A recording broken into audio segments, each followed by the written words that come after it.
They've already decided. The message appeared without preface. A single line that assumed the context had been settled elsewhere. I read it once, then again, not because it was unclear, but because of how complete it was. The decision was presented as finished. Not something in motion, not something that needed confirmation. It arrived as information, not conversation. I set the phone down and went back to what I had been doing.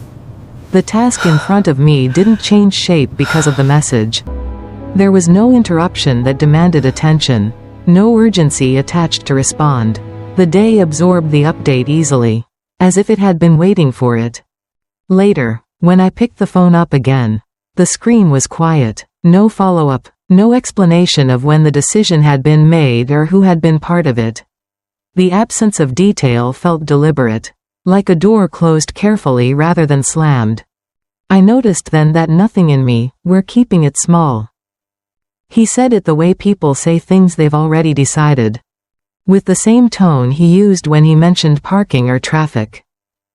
And then he paused, as if waiting for the conversation to move on by itself. In that pause, I realized something had already been decided without me. I held the phone a little lower. Not because the signal was bad, but because there wasn't anything to add. That wouldn't make the moment heavier than it needed to be. There were details I could have asked about. Numbers and dates and where people would stand. But the sentence had already done its work without them. After we hung up, I stayed where I was. And finished what I'd been doing. I didn't circle back. I didn't send a follow-up message later in the day. The way I sometimes did when I thought of a practical question. That hadn't found its place. It felt easier to let the space keep itself. By evening, the phrase had settled into the background. Like a new piece of furniture you notice. Only when you reach for something. That used to be there. When my son first mentioned the wedding, it wasn't an announcement. It came folded into another conversation, the way practical things often do. He needed to know if a certain weekend worked for me. Not because of the ceremony itself, but because they might be traveling the week before. I answered the question he asked. Nothing more. At the time, that felt right. After that, information arrived in fragments. A venue somewhere outside the city. A date that shifted slightly. Each update came with a brief apology, a note about how fast everything was moving. I said it was fine. And most days, it was. I wrote the date into my planner in pencil. Not in the middle of the page, where important things usually went. But in the margin, small enough to adjust later if needed. A few days after that, I opened the planner again. I looked at the date for a moment. Then turned the page forward and closed the book. I didn't erase it. I didn't cross it out. I just didn't keep it open. There were moments when I thought to ask what kind of gathering it would be. Big or small. Family heavy or simple. But those moments never found a clean opening. Our conversations had a rhythm. He called between meetings. While walking. While driving. There was always the sense that he was fitting me into the edges of his day. Not avoiding me. Just managing time carefully. I learned which questions slowed things down.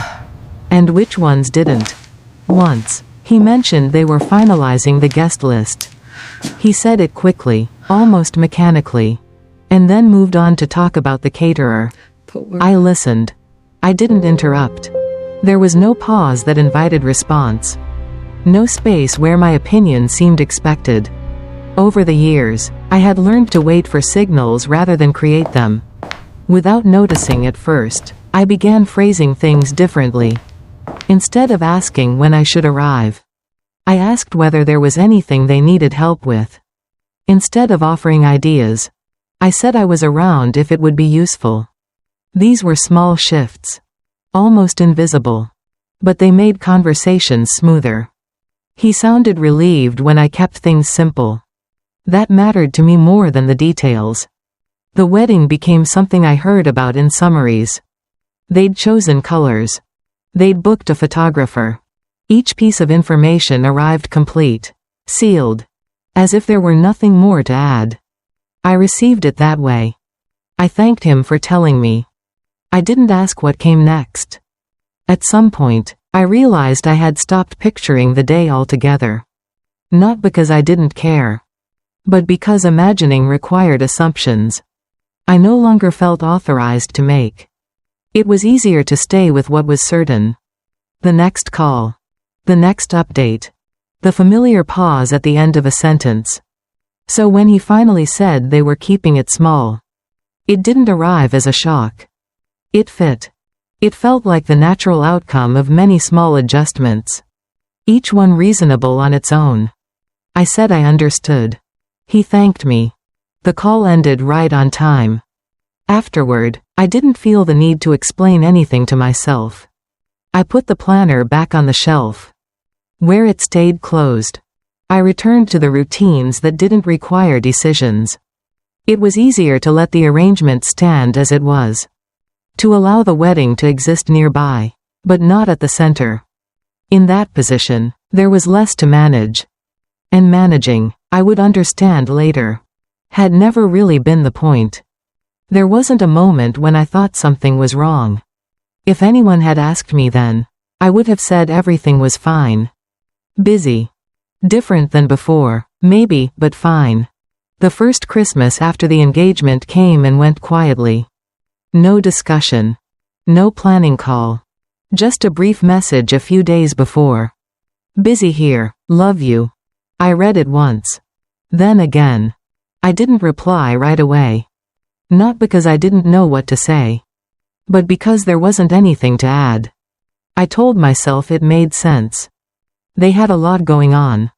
New routines. New priorities. That year, I still baked cookies. I mixed the dough the way I always had. Measuring without looking. Hands moving from habit.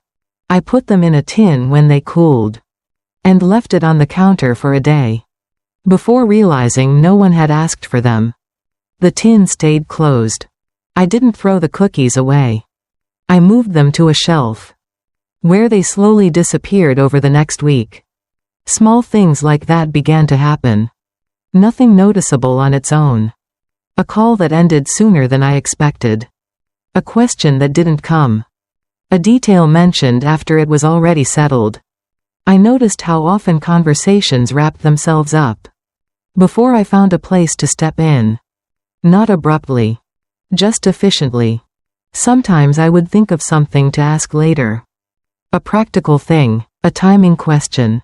And then decide it could wait. Often, it did. I found myself rereading messages more than once. Not for meaning. For tone. There was warmth there. Politeness. Nothing cold. And yet, something felt slightly misaligned. Like a picture that had been nudged just off-center. I tried to adjust myself instead. I spoke more carefully. Shorter sentences. Less follow-up. When I said, "It's fine," I meant it. When I said, "Don't worry about me," I believed that too. The feeling didn't hurt. That's what made it confusing. It was more like a low-level awareness that never fully went away. A sense that I was arriving just after things had settled. That decisions had already found their shape. By the time they reached me, I didn't call it anything. I told myself this was what change looked like. Quiet. Unannounced. Some evenings, after a conversation ended, I would stay seated for a moment longer than usual. Phone resting in my hand. Not checking anything. Just waiting for the feeling to pass. It usually did. But it always came back. Not louder. Just persistent. Like a draft you notice only when the room goes still. I didn't know then what it meant. I only knew that something had shifted slightly out of reach. And that reaching for it no longer felt appropriate. I didn't go quiet all at once. It happened in small decisions. The kind that feel reasonable when you make them. There were moments when I could have spoken. Nothing confrontational. Nothing dramatic. A question about timing. A suggestion about where something might fit. A clarification that would have taken one sentence. Each time, I paused. Not because I was afraid of the answer. Because I was aware of the room. The way conversations moved quickly. The way plans came together efficiently. The way my voice, when added, tended to slow things down. So I waited. When dishes were rearranged without comment. I moved the plate in front of me instead of asking why. When music changed to something unfamiliar. I let it play. When seats were shifted to make space for someone else. I adjusted without mentioning it. None of these moments mattered on their own. That's what made them easy to ignore. Silence, in those moments, felt considerate. Helpful, even. It kept things smooth. It kept the atmosphere light. I told myself this was what compromise looked like. That not every adjustment needed to be named. I learned how to stay present without interrupting. I smiled at the right times. I nodded when decisions were announced. I said, that works often enough that it became automatic. There was comfort in being easy. It meant I didn't have to ask anyone to make room. I could fit myself into whatever space remained. When someone asked if I minded a change, I answered quickly. No, of course not. The speed of my reply seemed to reassure them. That felt important. I began to notice how silence simplified things. Plans moved faster. Conversations ended neatly. No one looked tense. I mistook that ease for harmony. I didn't see it as erasure. I saw it as maturity. There were times I felt a question rise. Something unfinished, something personal. Each time, I let it settle back down. There would be a better moment. A clearer opening. Another time. Silence, after all, didn't cause problems. Speaking sometimes did. So I chose quiet. Not as a sacrifice. As a solution. At least, that's what it felt like then. I didn't yet understand. That silence can keep the peace. And still move you slowly out of the frame. At that stage, nothing had been lost. I was still there. Still included. I had simply begun. To make myself easier to arrange around. And that felt like the right thing to do. It didn't happen all at once. There was no moment where someone said I wasn't needed anymore. No conversation where anything was taken back. It revealed itself gradually. In the way information reached me. And in what it skipped. Replies began to arrive later than before. Not always. Just often enough to feel different. I would send a message in the morning. Nothing urgent. Just checking in. Hours passed. When the reply came, it was polite. Brief. Busy day. Talk later. Later didn't always come. I told myself it meant nothing. People get busy. Life shifts. Then I noticed something else. I wasn't part of the group conversations anymore. At first, I assumed it was an oversight. A new thread I hadn't been added to yet. A planning chat that would include me later. I didn't ask. I found out by accident. A detail slipped during a call. We already talked about that in the group, he said casually. I paused. What group? I asked. There was a short silence. Then a light laugh. Oh, you're probably not in that one. That one. As if there were many. As if it made sense. That I wouldn't be there. I smiled into the phone. It's fine, I said. Because that was easier. Than asking why. Messages still came to me. Just not conversations. Summaries instead of discussions. Updates instead of questions. Decisions arrived fully formed. We already decided. We already booked it. We already talked about that. Already. That word appeared more and more. Sometimes, when I replied thoughtfully. A few sentences, carefully worded. The response was a single emoji. Thumbs up. No words. No follow-up. Just confirmation that it had been seen. The first time, I laughed quietly. The second time, I hesitated. By the third time, I understood. The conversation had ended. Before it had really begun. I wasn't being ignored. I was being closed. Photos appeared online. before anyone mentioned them to me. A small gathering. Smiling faces. A familiar room. I recognized the table. I recognized the laughter. I wasn't tagged. I wasn't mentioned. I looked longer than I meant to. Not out of jealousy. Out of instinct. As if I might find myself somewhere near the edge of the frame. I didn't. One afternoon, I brought an old framed photo with me when I visited. Nothing special. Just a memory. He smiled. Thanks. He set it down in the hallway. Not in the living room. Not where people gathered. The next time I came by, it was gone. Oh, I put it away, he said lightly. So it wouldn't get dusty. I nodded. Of course. The group conversations continued without me. I knew because references slipped out. We already agreed on that. We talked about it earlier. Agreed. Who was we? I stopped asking. I learned to wait until information reached me on its own. And when it did, I received it politely. That works. Sounds good. Whatever you decide. I became very easy. I noticed how rarely my schedule was considered. Once, I mentioned a small conflict. Nothing serious. Oh, don't worry about that, he said. Not we'll adjust. Not we'll see. Just, don't worry. Because it didn't affect anything. That was when it settled. I wasn't part of the equation anymore. My presence didn't change outcomes. Optional sounds harmless. Reasonable. It isn't. Optional means things continue. Whether you arrive or not. Optional means you are informed. Not consulted. Optional means your absence doesn't require explanation. I wasn't pushed away. I wasn't rejected.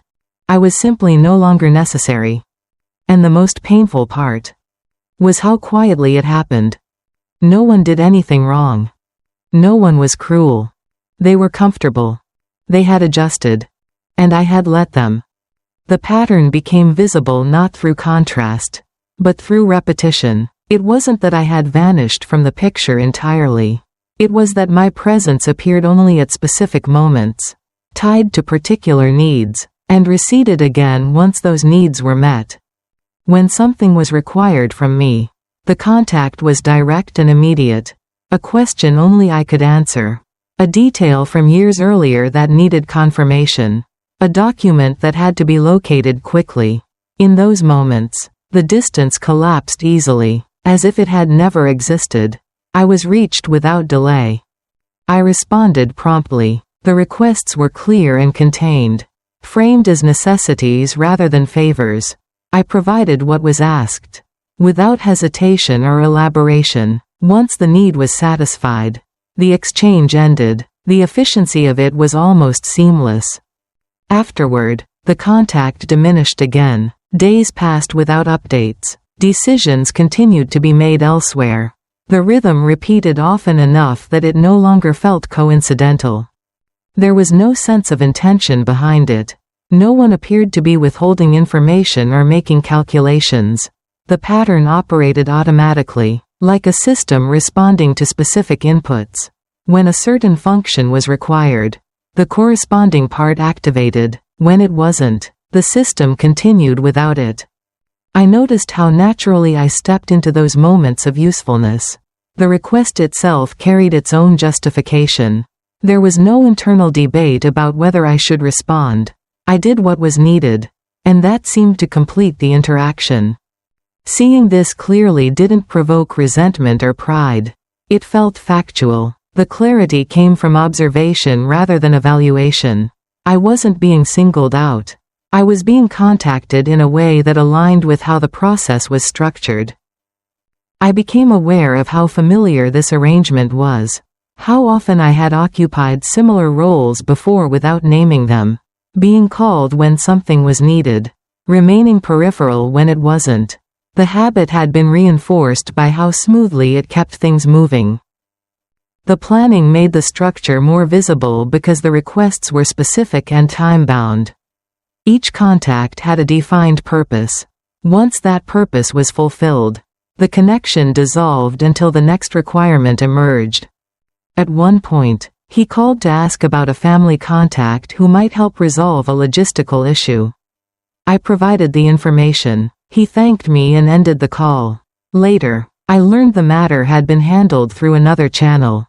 The outcome didn't involve me further. That knowledge didn't register as replacement or dismissal. It registered as completion. The system had found what it needed and continued operating. The phrase arrived without emphasis, without a need to examine it closely. I was useful again. The words didn't echo or expand. They described a state, temporary and accurate in its timing. Understanding this didn't prompt a change in behavior. I didn't withdraw my cooperation or assert a different role. I continued to respond when contacted and to remain quiet when I wasn't.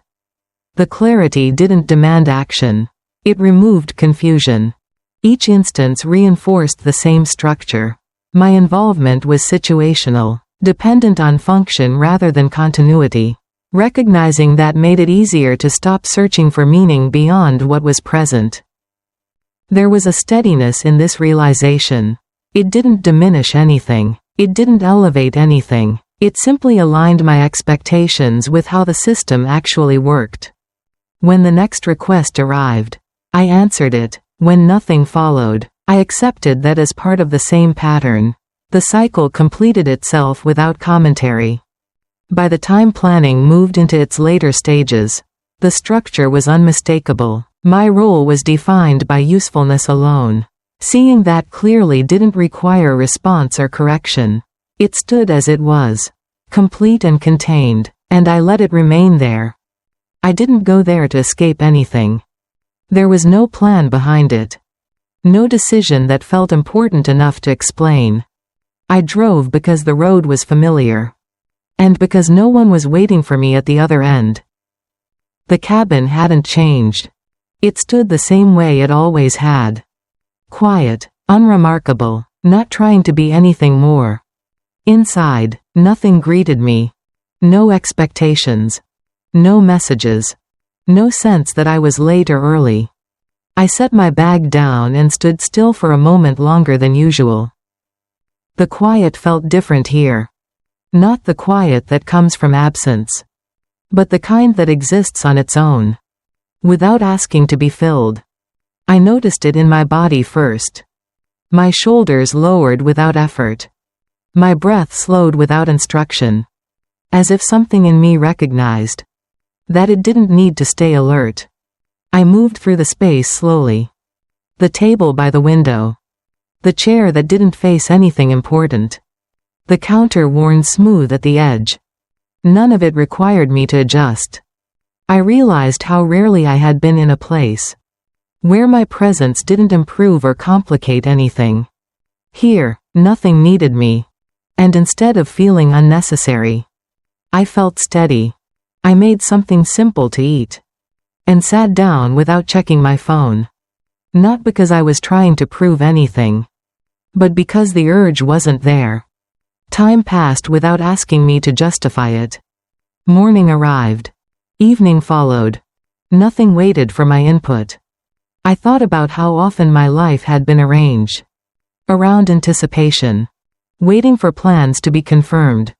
Waiting for timing to align. Waiting to be asked. Here, nothing was waiting. And that felt unfamiliar. In a way that didn't require explanation. I didn't make any decisions there. I didn't promise myself change. I just noticed something I had always had access to, but rarely allowed myself to stand inside. A space where my value wasn't measured by availability. Where silence wasn't interpreted as absence. When I left, I didn't feel like I was returning to something unfinished. I felt oriented. Not confident. Not resolved. Just aware of where my body could stand. Without leaning. I didn't tell anyone about it. There was nothing to report. But when I returned home, I noticed how little I checked my phone. That surprised me most. Nothing had been resolved. No conversations had been concluded. But something had shifted position. I wasn't reaching. I was standing. And I understood, without naming it, That this place, this feeling, had never asked anything from me. That mattered. The request arrived without urgency, and that absence of pressure made it heavier. He asked if I could help with something that would take time.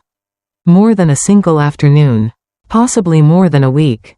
The details were incomplete, still forming, which made it difficult to respond immediately without agreeing to something undefined.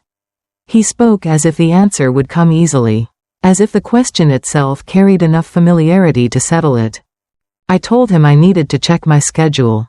That was true. It was also a way to pause without refusing. He accepted the response without hesitation. The way one accepts a formality rather than a condition. The call ended there, leaving the request suspended in the space between us. Over the next few days, the weight of it accumulated gradually. The task itself was practical. It addressed a real need. It would simplify something that was becoming complicated. And there was no excess in what he was asking. Nothing about it could be dismissed as unreasonable. That reasonableness pressed more than insistence would have. Other factors layered themselves around the request without presenting as arguments. The familiarity of being the one who handled such things. The assumption that I would make room. The unspoken understanding that availability had always been part of how things worked. These elements did not arrive all at once. They settled one by one, adding density rather than volume. I noticed how silence began to function differently here. Earlier, it had allowed movement to continue smoothly. It had kept things efficient. Now, silence stalled the process. Each day without an answer created a small pause that did not resolve itself. The system waited, and that waiting carried its own pressure. He checked in once, briefly, to see if I had had a chance to think about it.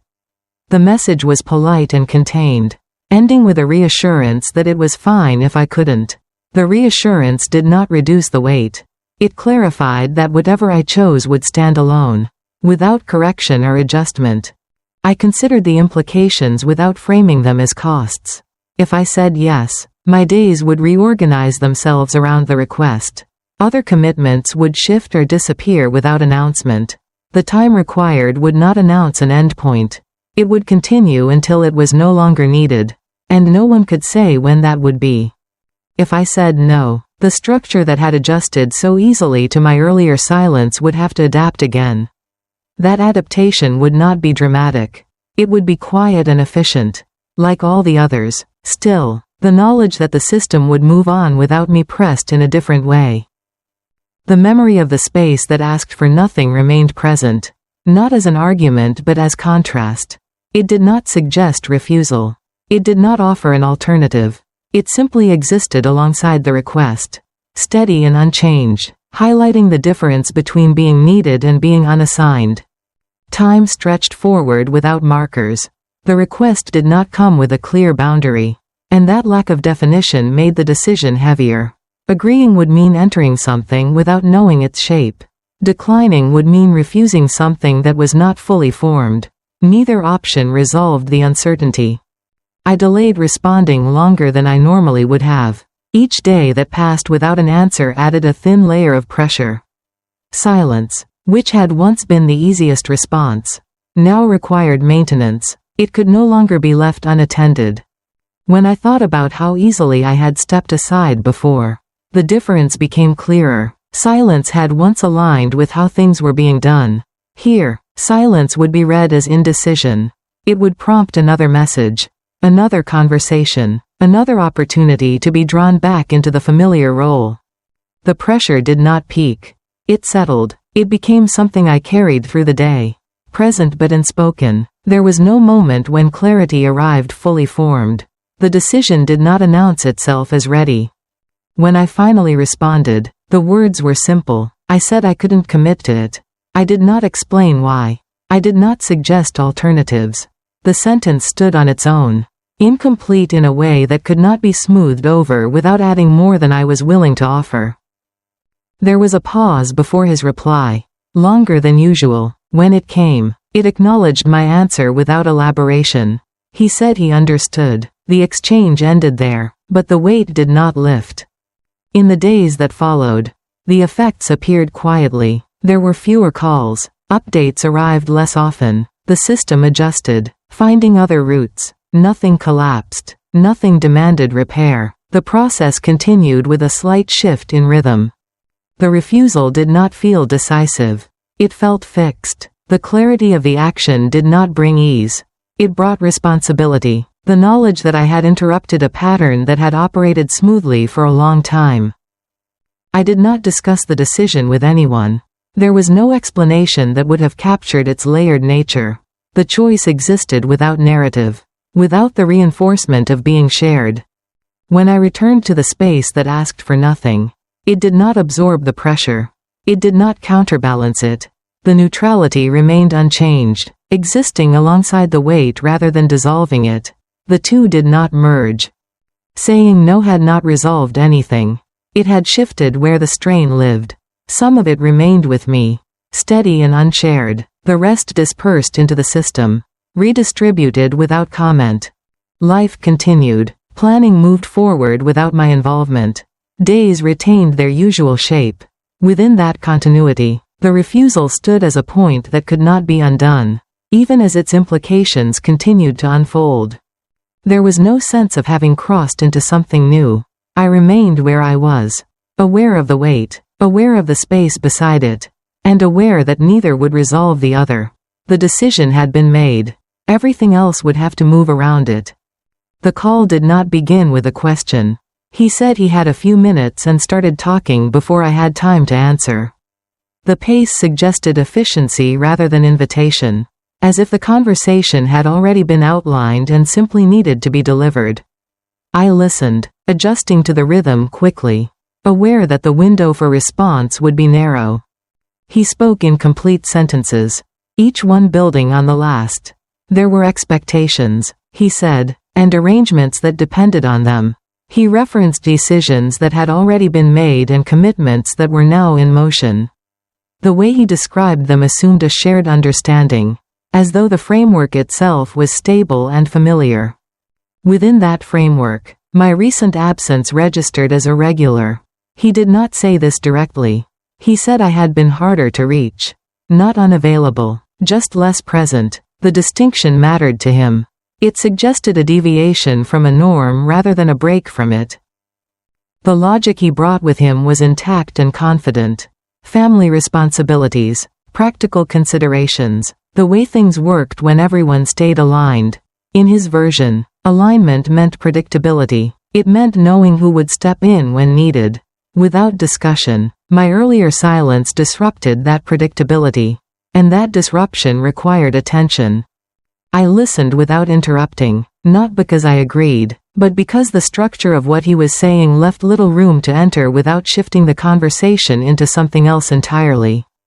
Any response that challenged his premise would have required dismantling it first. And there was no opening for that kind of work. He continued, filling the space with explanation.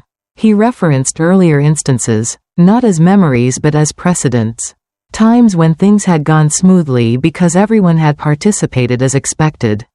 His examples were chosen carefully, supporting continuity rather than inviting reconsideration. When he paused, it was brief. He seemed to expect acknowledgement, not argument. I said I understood what he was saying. The sentence was accurate enough to keep him talking without committing me to his interpretation. He took that as agreement and moved forward. He said he was trying to understand what had changed. The phrasing framed the shift as something that needed clarification, something that could be addressed if named correctly. The assumption beneath it was that the system itself was sound. I noticed how little space there was for my own logic. The framework he was using had no category for opting out without explanation. Participation was assumed. Absence required justification. Silence was treated as a problem to be solved. At one point, he said I seemed distant. The word landed differently than the others. It carried assessment without accusation. A way of naming change without asking why it had occurred. He did not wait for my response. He continued, as if the label were sufficient. I became aware of how the conversation was narrowing. Each sentence he added reduced the available space for anything that did not fit his structure. Explaining would have meant translating my position into terms that belonged to his logic. Not mine. That translation felt inaccurate. When he finally asked what I wanted, it was framed as a practical question. He wanted to know how to proceed. The question assumed that whatever I said would need to slot back into the existing arrangement. There was no sense that the arrangement itself could be in question. There was no answer I could give that would not be reshaped on arrival. Saying more would invite negotiation.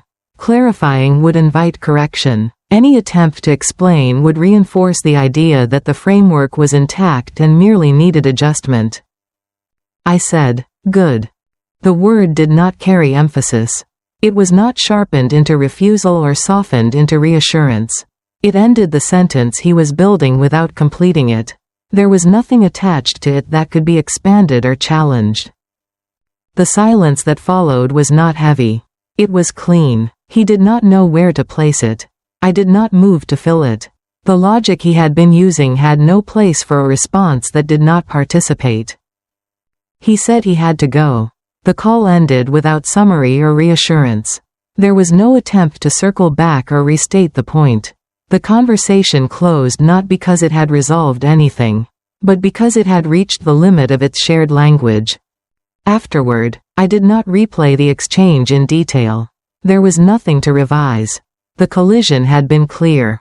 Two logics had met, and neither had yielded. The contact had not produced understanding. It had clarified distance. In the days that followed, communication shifted again. Messages arrived stripped of interpretation. Updates came without commentary. The tone remained polite, but something essential had been removed from the exchange. I noticed how being heard less did not register as loss. It registered as accuracy. There was no longer an expectation that I would translate my position into terms that fit someone else's system. The absence of that expectation simplified things. Information continued to arrive indirectly. A brief note confirming a detail. A forwarded update with no context. These messages did not ask for response. They documented progress rather than inviting participation. The planning moved forward without my involvement. I learned about developments the way one learns about changes in weather elsewhere. The information existed as fact, not as process. There was no follow-up call to revisit the conversation. No attempt to repair or clarify. The system adjusted quietly, reallocating roles without announcement. Nothing stalled. Nothing required explanation. I noticed how little impulse there was to reach out. Any attempt to do so would have required reopening the same collision. The same mismatch of premises. Silence, here, was not avoidance. It was precision. The call did not mark an ending. It marked a confirmation. The overlap between our frameworks had narrowed to the point where conversation could no longer carry what it once had. That narrowing did not need to be named to be real. Life continued at its usual pace. Work required attention. Appointments were kept. The days absorbed the shift without disturbance. There was no dramatic change in routine to signal what had occurred. I did not frame the exchange as conflict. It had not escalated. Voices had not been raised. Nothing had been demanded or refused overtly. The collision had happened at the level of assumption, not behavior. The word I had chosen remained where it had landed. It did not echo or expand. It had done what it needed to do by refusing to participate further. There was nothing beyond it that required articulation. Messages arrived less frequently after that. When they did, they stayed surface level. Logistics, confirmations, brief acknowledgments. The structure held without my input. And that fact did not surprise me. I noticed how the absence of explanation created a different kind of clarity. There was no longer a need to justify or defend. The limits had been encountered, and both sides adjusted by moving on. The conversation had not changed the outcome of anything. It had not altered the course of planning or redefined roles. It had simply exposed the point at which understanding stopped being shared.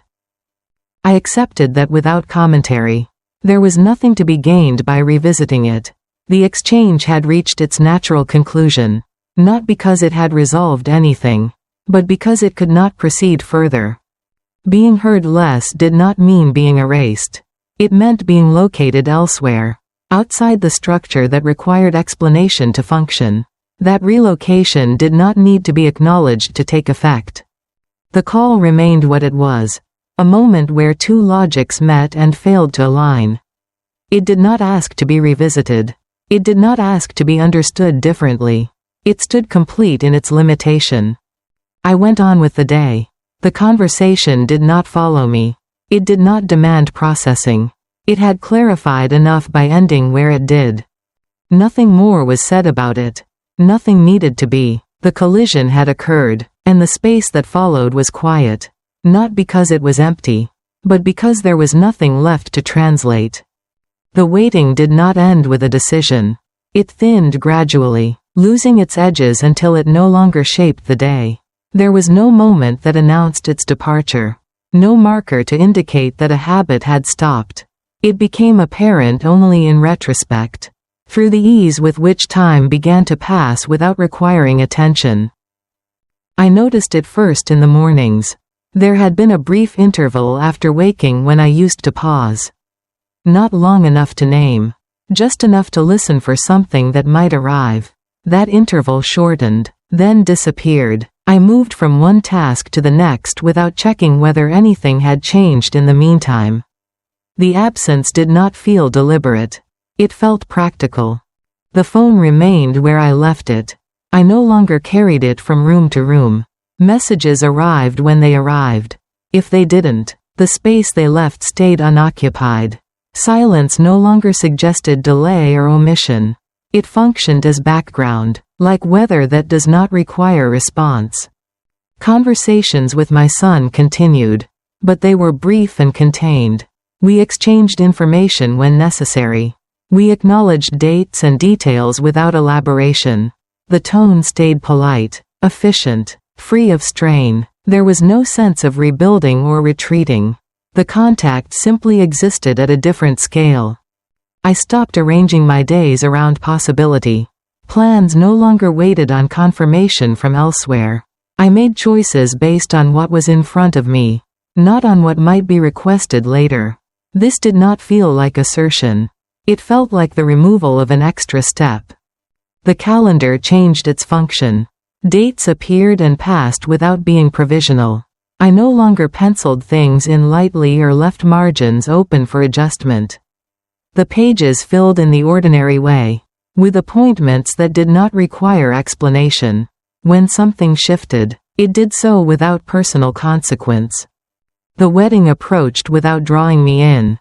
I knew this because of references in conversation, because of dates moving closer on the calendar, because of the way people spoke about it as something already in motion. I registered the information without orienting myself around it. The event existed independently of my attention. What disappeared was not contact but posture. The forward lean that had once accompanied each interaction was gone. I no longer positioned myself in readiness. No longer listened for cues that had not yet been given. That stance had been subtle enough to go unnoticed while it was active. Its absence was equally quiet. I noticed how stillness replaced preparation. Mornings began without mental checklists of contingencies. Evenings ended without the sense that something might arrive late and require immediate adjustment. The day held its shape without being stretched or compressed. Plans formed more easily. They did not require alignment with unseen needs. They stood on their own. Provisional only in the ordinary ways plans always are. The lack of waiting made them lighter without making them intentional. I selected what worked and moved on. There was no feeling attached to this shift that demanded naming. It did not register as relief or regret. It registered as completion. The waiting had served its function. And then it had stopped being necessary. I remained reachable. Calls could come through. Messages could arrive. Availability persisted as a condition, not a pursuit. I did not lean toward the sound of the phone. I did not interpret silence as signal. The line stayed open without being extended. The wedding day passed. I knew this because the date changed. Because photographs appeared later in group messages. I looked at them once. They showed a moment that had occurred without me. And that fact did not require processing. The images were whole, framed and finished. I went on with the day as it presented itself. There were errands to run. Tasks that had nothing to do with family systems or expectations. They filled the time in the way ordinary things do, without reference to what might have been occurring elsewhere. The role that had kept me waiting no longer existed. It had not been replaced by another. There was simply a space where it used to be, unoccupied and stable. The absence did not pull at anything around it. It did not demand compensation. Silence changed its nature. It was no longer restraint or patience. It became neutral, unweighted. There was nothing to hold back and nothing to prepare for. Silence simply existed as the absence of signal. I noticed how quickly the body adjusted. The habit of pausing before making plans faded. The tendency to leave margins for accommodation dissolved. These changes did not announce themselves as decisions. They occurred through use, then stopped occurring when use was no longer required. Conversations around me referenced the wedding briefly and moved on. The topic surfaced, completed its circuit, and receded. I did not anchor myself to it by retelling or reframing. The event had happened. That was enough. Days accumulated without requiring commentary. The week progressed with its usual demands. Work required attention. Appointments were kept. None of it felt diminished by the absence of a larger organizing role. The scale felt appropriate. I noticed how often I had once measured time against anticipation. How evenings had been shaped by what might arrive. Mornings by what might be asked. That measurement was no longer present. Time passed without being evaluated. There was no ceremony to mark this change. No declaration to make. The movement from waiting to absence completed itself quietly. The way habits do when the conditions that sustain them disappear. I did not close doors. I did not make statements. The relationship remained intact in its basic form. What ended was not connection, but the stance I had taken within it. That ending did not require acknowledgement to be real. It settled into place the way finished things do, without asking to be revisited. When I thought about the future, it no longer arranged itself around waiting. Days stood independently, not as placeholders. Plans did not depend on response or permission. They existed because I made them. I noticed how little explanation this required. Nothing needed to be justified. The absence spoke for itself by not demanding attention. The photographs from the wedding remained on the phone for a while, then moved down the thread as new messages arrived. I did not return to them. Their position in the sequence was sufficient. There was no sense of loss that required address. There was no gain to account for. The change functioned as subtraction rather than exchange. I recognized the difference between stepping aside and being absent. The former had required effort. The latter did not. Absence held its place without maintenance. I moved through the days without scanning for meaning. The quiet did not invite interpretation. It existed as a condition that allowed other things to proceed without interference. The waiting had ended not because it was resolved, but because it was no longer called for. Its absence did not announce itself. It simply remained absent. I did not mark the moment when this became clear. It did not arrive as an insight. It arrived as a pattern noticed after it had already taken hold. The future did not feel open or closed. It felt unencumbered by expectation. Time moved forward without asking to be shaped around someone else's needs. The movement from waiting to absence completed itself without declaration. It left behind a space that did not echo. It held. Life continued without acknowledging that anything had been removed. Mornings arrived with the same sequence of sounds, the low hum of appliances, the distant traffic, the familiar intervals of light shifting across the room. Nothing paused to account for what no longer organized these hours. The absence did not announce itself as change. It existed as a lack of instruction. I kept my routines intact. Not out of intention, but because they already fit. Groceries were bought on the same days. Mail was sorted and set aside. Appointments were kept or rescheduled with minimal consideration. These actions did not replace a role that had ended. They occupied time without inheriting meaning from what was gone. Conversations unfolded as they always had. Brief exchanges with colleagues, neutral updates with acquaintances, remarks that required acknowledgement and then moved on. I responded appropriately and left nothing open-ended. There was no reason to extend anything beyond its immediate purpose. The phone stayed where I put it. I checked it when it served a function. Messages arrived without pattern. I answered them without haste. The lack of urgency altered the shape of the day more than any deliberate decision could have. Time felt level, without slope. I noticed habits returning without their earlier attachments. I prepared food without calculating quantities for contingencies that might arise later. I cleaned surfaces without anticipating use. These actions stood on their own. They did not gesture toward anyone else's needs or schedules. When the wedding was mentioned in passing, it passed. The topic surfaced briefly and then receded, like any other piece of information that had already completed its work. I did not anchor myself to it by retelling or reframing. The event existed as something that had happened and was now being referenced, not as a process that required orientation. I attended gatherings that appeared on the calendar. I arrived on time. I stayed an appropriate length. I left without explanation. These movements did not signal re-entry or withdrawal. They maintained continuity without implying replacement. The space that had opened earlier remained unoccupied. Nothing stepped into it. No alternative demand emerged to claim it. The absence did not convert into opportunity. It stayed what it was, an area of non-assignment that neither expanded nor contracted. Days did not feel lighter or heavier. They felt suspended in a state that did not demand resolution. There was no forward pull towards something new. There was no sense of completion to settle into. Time passed without offering direction. I noticed how decisions now appeared flatter. Choices were made for practical reasons rather than alignment. Without a central organizing role, outcomes required less interpretation. I selected what worked and moved on.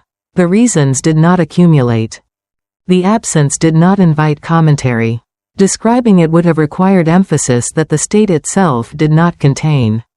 It existed without needing to be explained, even to myself. At work, tasks arrived and were completed. Projects moved through their phases without interruption. Feedback was exchanged and then filed away. None of this carried residue beyond its immediate scope. The scale felt appropriate. At home, evenings settled into their ordinary sequence. I read. I watched the light fade. I prepared for sleep without checking whether anything remained unresolved. The night arrived on schedule. It did not ask to be interpreted. I noticed how little there was to anticipate. The mental posture of readiness no longer arranged itself automatically.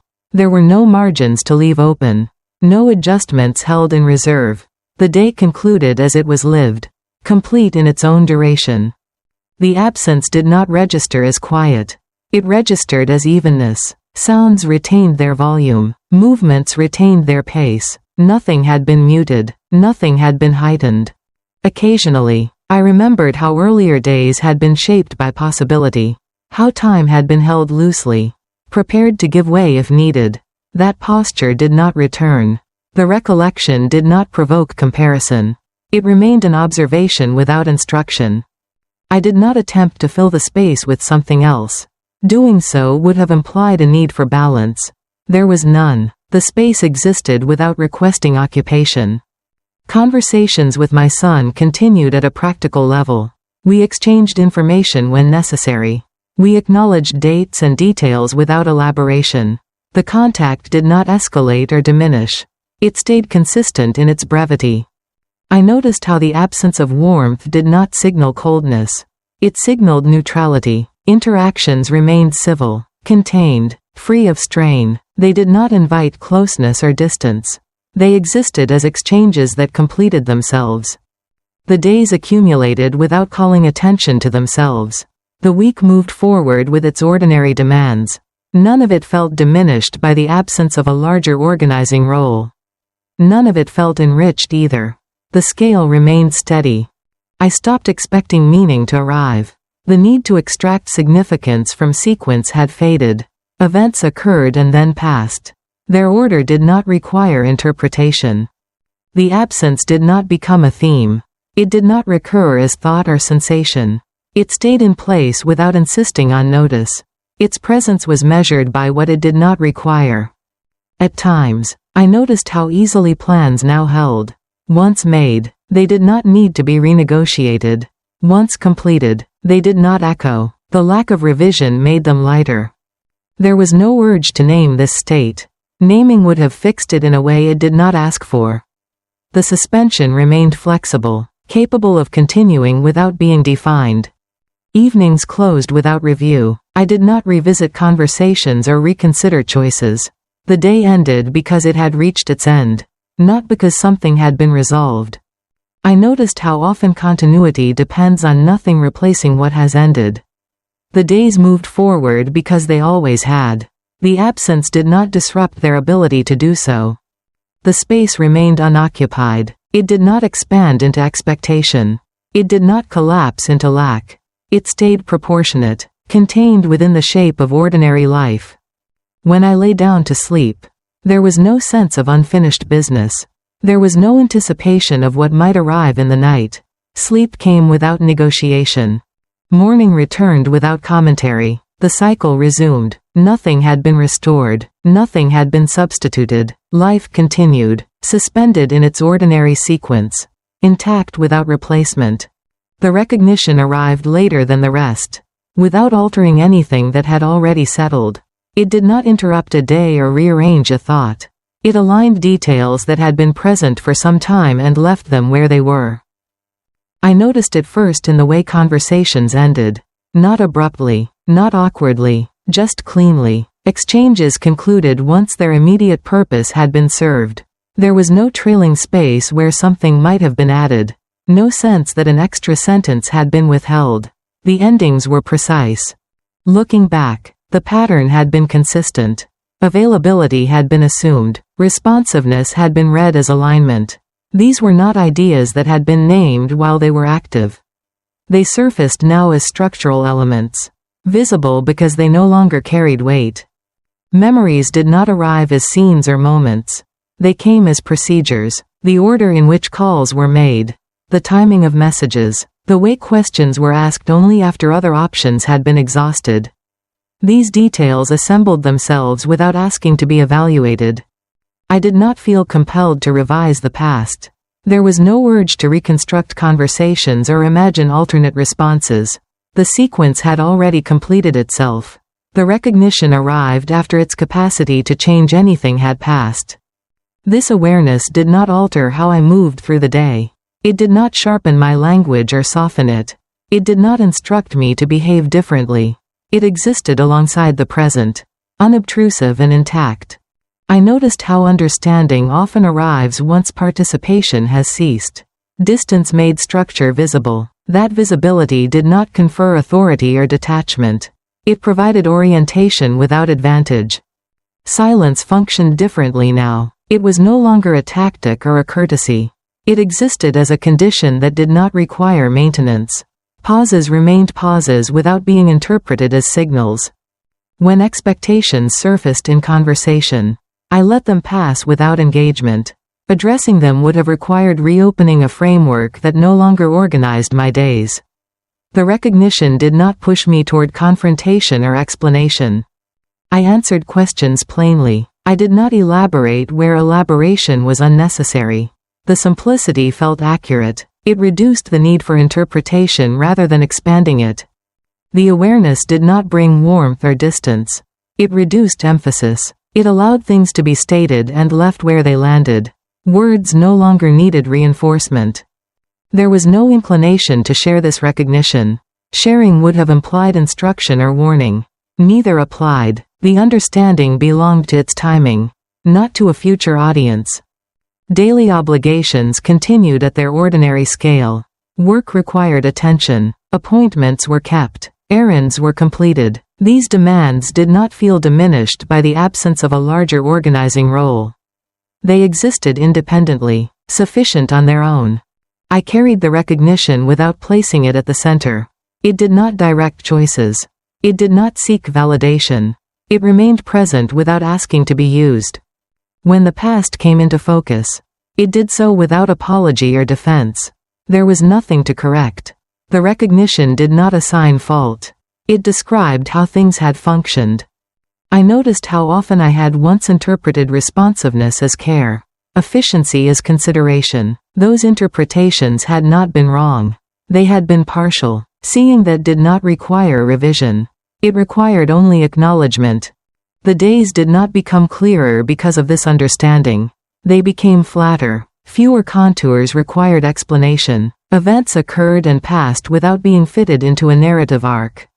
At times, a memory would surface, a call taken quickly, a message answered immediately, and then recede without commentary. The memory did not demand comparison.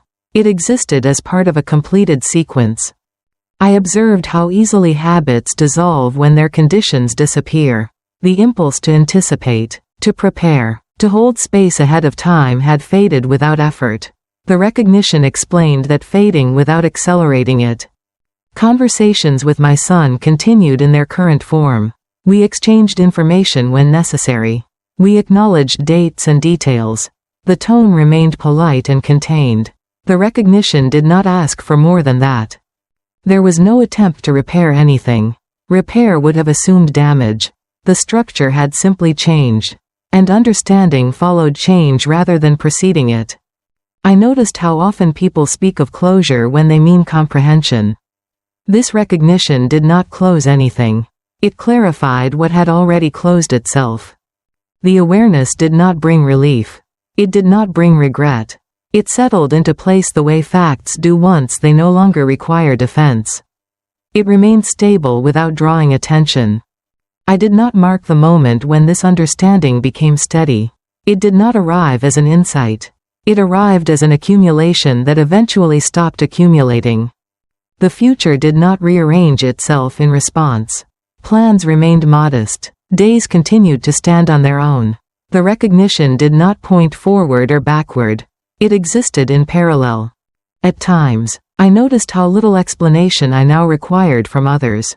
Information arrived and was sufficient as given. I no longer searched for subtext or implication. The recognition had reduced that need. Silence no longer carried weight. It did not need to be interpreted as patience or distance. It existed as a neutral interval, unburdened by expectation.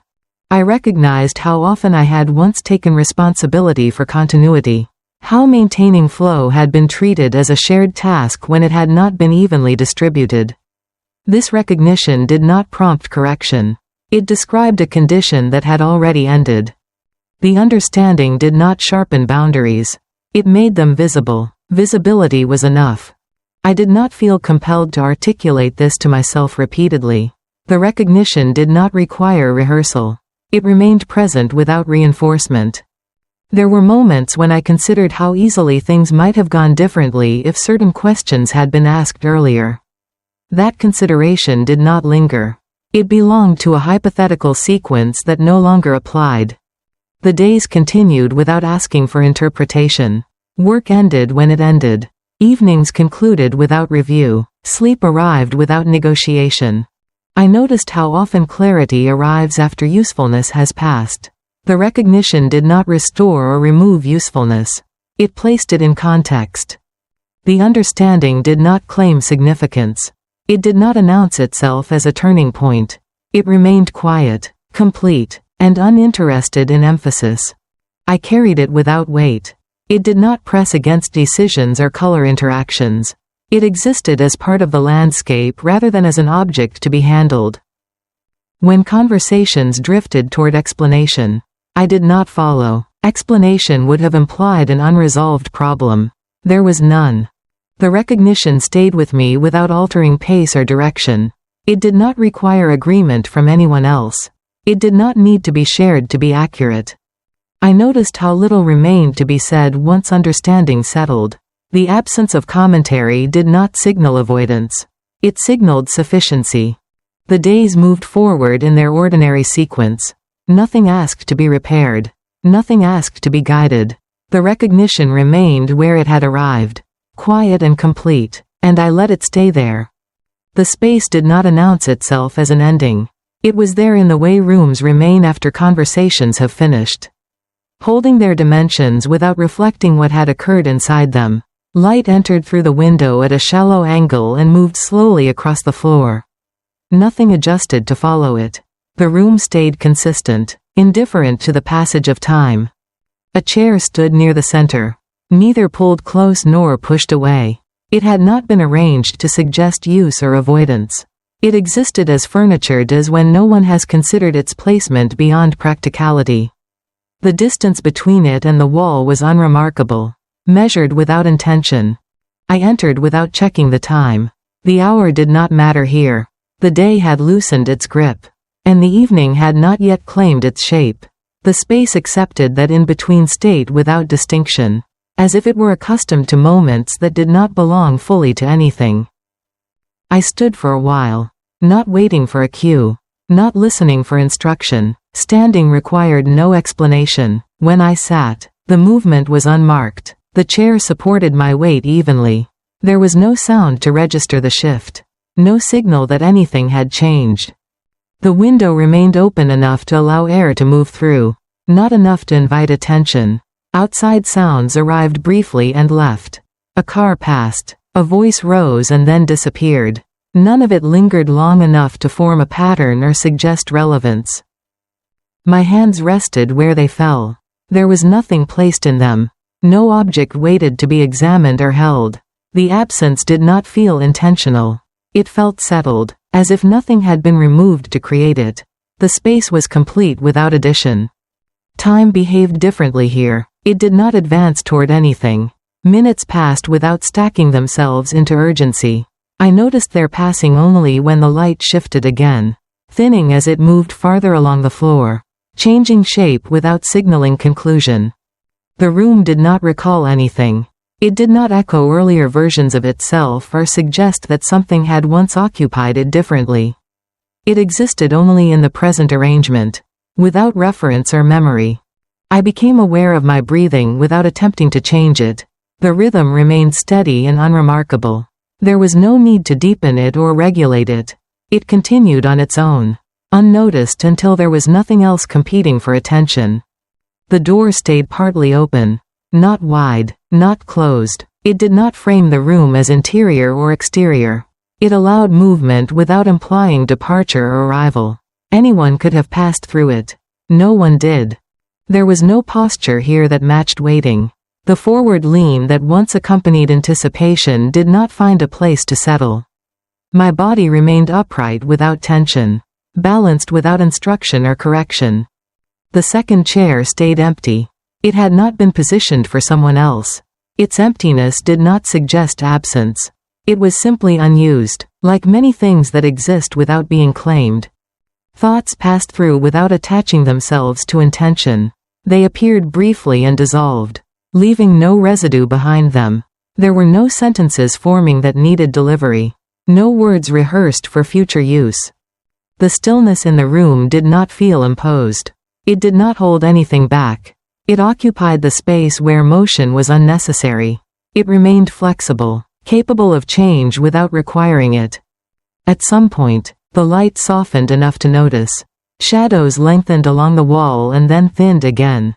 The change marked only the movement of time, indifferent to significance or outcome. I stood and walked to the window, not to look for anything, but because movement was possible. The view outside was ordinary, a street, buildings, the suggestion of ongoing life beyond the frame. Nothing aligned itself with expectation. I did not lean out. I did not withdraw. The window did not ask for a choice between inside and outside. It remained as it was, a boundary without emphasis. When I returned to the chair, sitting again did not reset the moment. There was no before or after attached to the movement. It was simply another position occupied for a time. The room did not ask who I was or what I intended. It did not mirror or resist. It offered no recognition. That neutrality did not flatten the space. It widened it, leaving room for presence without demand. I noticed how little there was to resolve. Nothing here required explanation. The space did not point forward or backward. It did not invite interpretation. It allowed itself to remain. The door stayed where it was. The possibility of leaving existed without pressure. Staying carried no weight either. Both options were equal in their lack of consequence. A phrase passed through my mind briefly. Unanchored. If you're listening. It did not attach itself to a person or expectation. It did not wait for a response. It moved on without altering the room. I did not repeat it. There was no reason to. Words did not linger here. They entered and left without residue, like the air moving through the open window. The chair remained steady. The floor held its surface. The walls neither closed in nor expanded. The space did not compress around presence or relax with absence. It stayed consistent. I sat until sitting no longer registered as an action. Standing would have been just as unremarkable. The choice did not announce itself as a choice. When I finally rose, it was not to end anything. It was simply the next movement available. The room did not record the departure. It did not shift to mark it. The door remained open enough. Light from outside continued to change. The chair returned to being unused. The space held its shape. Nothing followed. Nothing needed to.